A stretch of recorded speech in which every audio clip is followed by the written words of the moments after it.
নমস্কার বন্ধুরা, রিনা কিচেনে সবাইকে স্বাগত জানিয়ে শুরু করব আজকের ভিডিও। আজকের ভিডিওয় আবার একটা রেসিপি নিয়ে চলে এলাম আপনাদের সামনে। আজকের রেসিপি হবে ঝিঙে দিয়ে আলু দিয়ে বাটা মাছের পাতলা ঝোল। গরমের দুপুরে যদি গরম ভাতের সঙ্গে ঝিঙে আলু দিয়ে বাটা মাছের পাতলা ঝোল থাকে বন্ধুরা, তাহলে কিন্তু আর কিছু লাগবে না। আর এই রেসিপিটা একদম মশলা ছাড়া আজকে তৈরি করে আপনাদেরকে দেখাবো। আপনারা প্রথম থেকে শেষ পর্যন্ত এই রেসিপিটা দেখবেন, আশা করছি খুব ভালো লাগবে। এই রেসিপির জন্য কি কি নিয়েছি প্রথমে আপনাদের একবার দেখিয়ে দেবো, প্রথমে আপনারা একবার দেখে নিন। এইখানে আমি নিয়ে নিয়েছি বাটা মাছ, এখানে 300 গ্রাম বাটা মাছ নিয়ে নিয়েছি, আর আগে থাকতেই কেটে ধুয়ে খুব ভালো করে পরিষ্কার করে নিয়েছি। আর এখানে আমি নিয়ে নিয়েছি আলু আর ঝিঙে আর আলুটাও আমি আগে থাকতেই কেটে খুব ভালো করে জল দিয়ে পরিষ্কার করে নিয়েছি। এই রেসিপির জন্য এখানে আমি কিছু উপকরণ নিয়ে নিয়েছি, সেগুলোই আপনাদেরকে দেখিয়ে দিচ্ছি। এখানে নিয়ে নিয়েছি আমি লঙ্কা বাটা, কাঁচা লঙ্কা বাটা নিয়েছি। কাঁচা লঙ্কার মধ্যে যেগুলো লাল লাল হয়ে গেছে সেই লঙ্কাটাই আমি নিয়েছি। এখানে নিয়েছি গোটা জিরে, হলুদ, লবণ, ফোড়নের জন্য একটা শুকনো লঙ্কা আর গোটা জিরে। প্রথমেই আমি মাছগুলো হলুদ লবণ দিয়ে খুব ভালো করে মেখে নেব। পরিমাণ মতো দিয়ে দিলাম লবণ, পরিমাণ মতো দিয়ে দিচ্ছি হলুদ গুঁড়ো। এবার আমি হাত দিয়ে হলুদ আর লবণ মাছের গায়ে খুব ভালো করে মেখে নেব।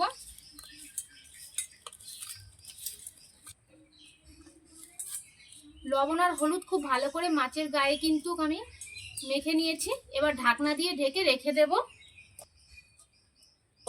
ঢাকনা দিয়ে ঢেকে রেখে দেব 5 মিনিট।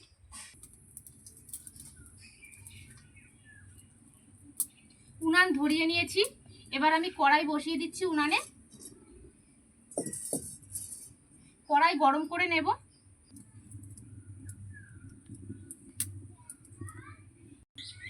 কড়াই গরম হয়ে গেছে, প্রথমেই আমি শুকনো খোলায় গোটা জিরে ভেজে নেব। দিয়ে দিচ্ছি গোটা জিরে।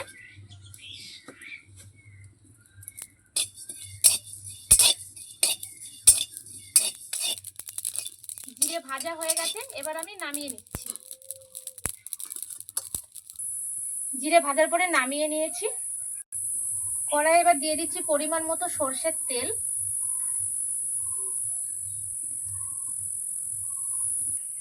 তেল গরম হয়ে গেছে, এবার আমি মাছগুলো প্রথমেই ভেজে নিচ্ছি।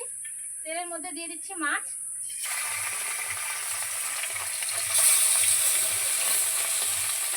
মাছগুলো সব সাজিয়ে দিয়েছি।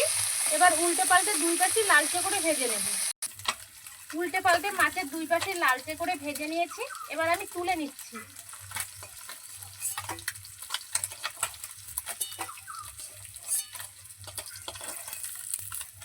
সব মাছগুলো তুলে নিয়েছি। এবার আমি ফোড়নে দিয়ে দিচ্ছি একটা গোটা শুকনো লঙ্কা আর গোটা জিরে। ফোড়নটা ভেজে নেব। ফোড়ন ভাজা ভাজা হয়ে গেছে, এবার কেটে রাখা আলুগুলো আমি দিয়ে দিচ্ছি ফোড়নের মধ্যে।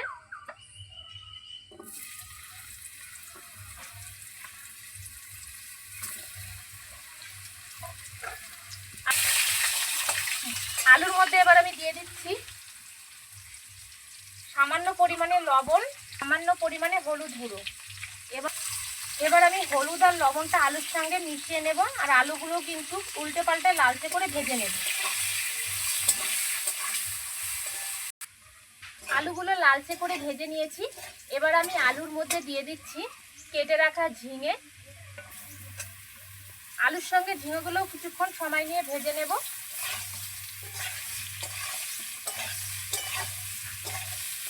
ঝিঙেগুলো দেওয়ার পরে আমি 3 মিনিট মতো ঝিঙে ভেজে নিয়েছি আলুর সঙ্গে, আর ঝিঙেগুলো কিন্তু নরম হয়ে এসছে। এবার আমি দিয়ে দিচ্ছি কাঁচা লঙ্কা বাটা।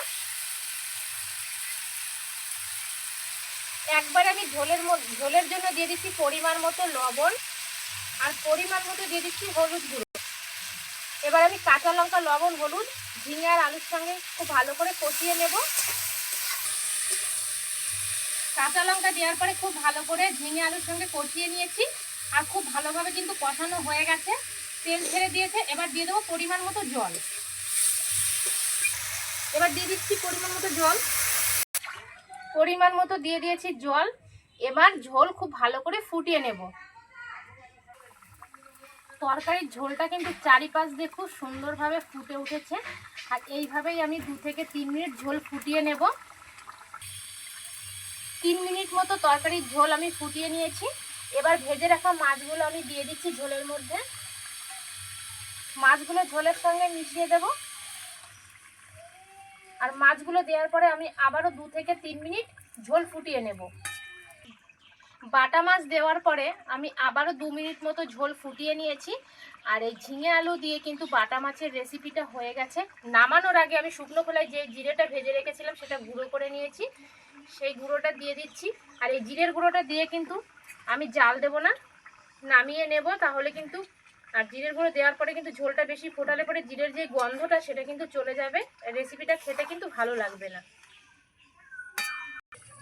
রেসিপিটা এবার আমি নামিয়ে নিচ্ছি।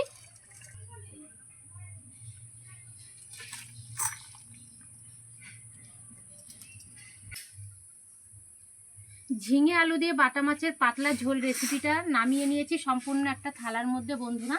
আর কতটা সুন্দর হয়েছে কিন্তু এই রেসিপিটা, গরম ভাতের সঙ্গে কিন্তু অসাধারণ লাগে এই রেসিপিটা খেতে। আপনারা বাড়িতে কিন্তু এইভাবে একবার বানিয়ে দেখতে পারেন, অসাধারণ লাগে কিন্তু এই রেসিপিটা গরম ভাতের সঙ্গে।